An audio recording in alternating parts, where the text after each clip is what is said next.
Hey loves, welcome or welcome back to my channel. Today guys, I'll be checking out this interesting video from Thomas Sowell, and it's titled "Taxing the Rich to Help the Poor or to Send It Overseas." You guys, I'm excited for this. If I yet to subscribe to this channel, please consider subscribing. Give this video a massive thumbs up, comment, share, and all that good stuff. And without much ado, let's see what Thomas Sowell has for us in this video. Under my plans, as long as I'm president, nobody earning less than $400,000 will pay an additional penny in taxes. Nobody, not one penny. But let's finish the job. There's more to do. We have to reward work, not just wealth. Pass my proposal for the billionaire minimum tax.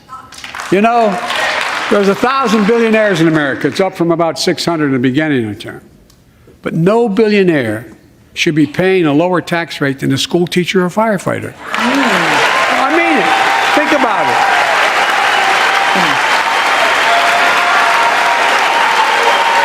I mean, look.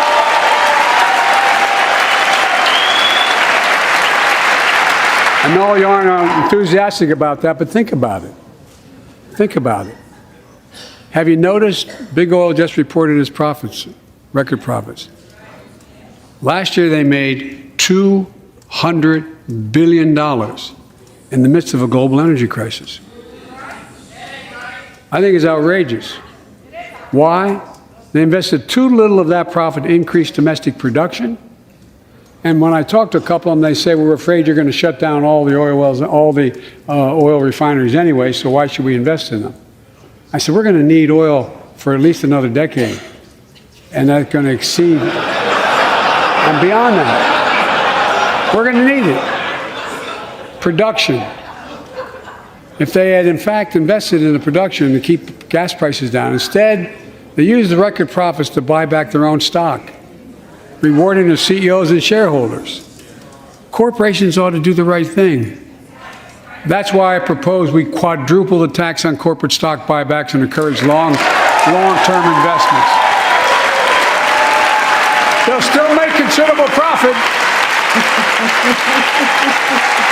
Let's finish the job and close the loophole to allow very wealthy to avoid paying their taxes. Instead of cutting the number of audits for wealthy taxpayers, I just signed a law to reduce the deficit by $114 billion by cracking down on wealthy tax cheats. That's being fiscally responsible. In the last 2 years, my administration has cut the deficit by more than $1.7 trillion, the largest deficit reduction in American history. Trickle-down theory and tax cuts for the rich. Thomas Sowell, in his new booklet, quote, at various times and places, particular individuals have argued that existing tax rates are so high that the government would collect more tax revenues if it lowered those tax rates. Close quote. Explain that argument. Oh, the argument is based on the belief that people will change their behavior as you change the tax rates. Those on the left often act as if human beings are just like inert blocks of wood or like chess pieces that you can move around on the chessboard to put wherever you want to carry out some grand design. But of course, people react to these things. Now, it's a theory, it's a hypothesis, and you could test it. Almost never is it tested. People instead say, oh, you just want to give tax cuts to the rich. Right. Now, you note in this booklet, brief as it is, you cover a lot of ground here. You write about various times and places people have advocated this, and you note several in particular. Republican Treasury Secretary Andrew Mellon argued for lower tax rates in the 1920s. Democratic President John Kennedy argues for cuts in the tax rates in the 1960s. Republican President Ronald Reagan, lower tax rates in the 80s, and then George W. Bush lowers tax rates once again in the 2000s. 4 experiments, as it were, one by a Democrat. In each of those 4 cases, what was the effect on the economy? The effect on the economy was to increase the rate of growth, increase the revenue received by the government. The rich not only paid more taxes after the tax cuts for the rich, as they call it, they paid a higher percentage of all taxes. And this started back in the 1920s. In the early 20s, the tax rate on the top income was 73%. The people making over $100,000 paid something like 30% of all taxes. By the end of the decade, the tax rate on the top had been cut to 24%. People making over $100,000 now paid 65% of all taxes. Wow. And the reason is quite simple, that when you have the tax rate at 73%, people simply don't pay it. They put their money into tax-exempt securities and arrange their financial affairs. So what we're really talking about, do you want a symbolic high tax rate on the high-income people to win votes politically, which the rich themselves are not going to pay? Or do you really want more tax revenue? Why, you guys, what are your thoughts on tax reduction or tax being increased for the rich? Do you think it is fair? For me, I think what a person makes is what determines the amount of tax they pay. And do you guys think that the tax rate is too high and should it be lowered?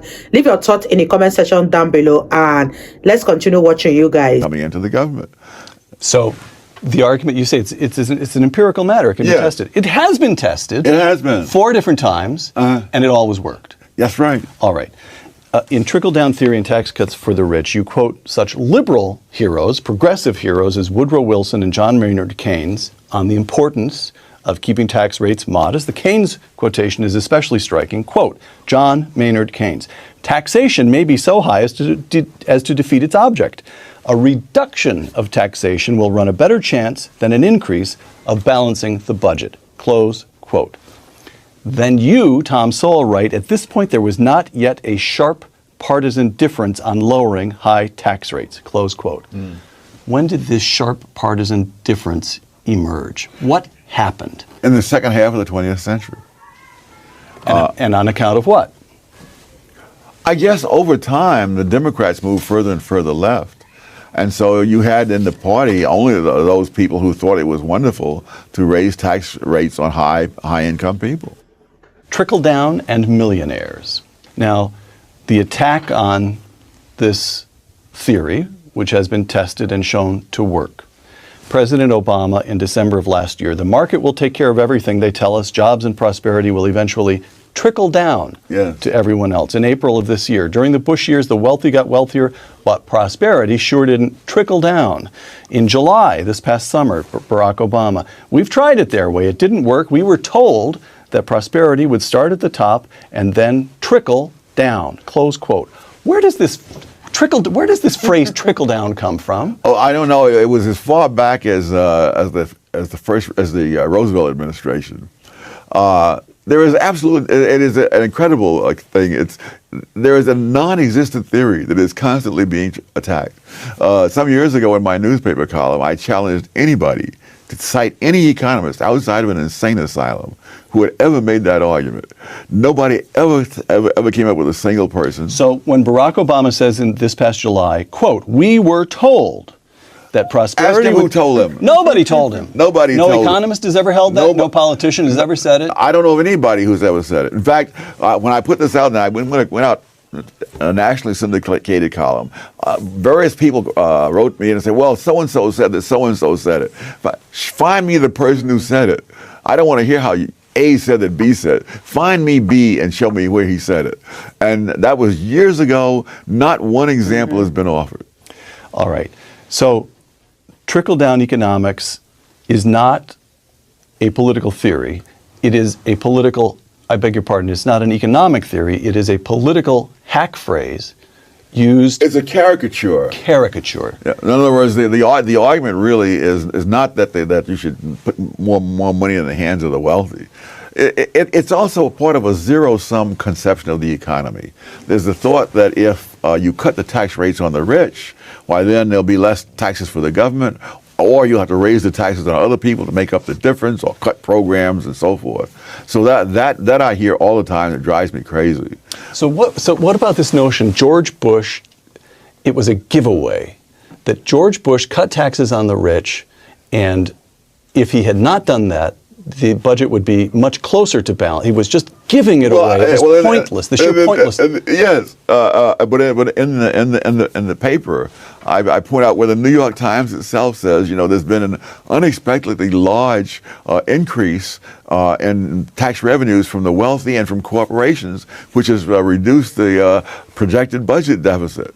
And the question, yes, expectations are in the eyes of the beholder. Unexpected by the New York Times. Unexpected by the New York Times, exactly. Right. But that's exactly what people have been expecting for more, at that point, 3/4 of a century, and which has been happening, and the New York Times just chose not to understand it. You guys, that was such an interesting one from Thomas Sowell, and I really learned a thing or two. Let me know your thoughts on this video. Do you think that tax should be lowered? And why do you think taxes should be lowered? Do you think it's going to benefit the economy?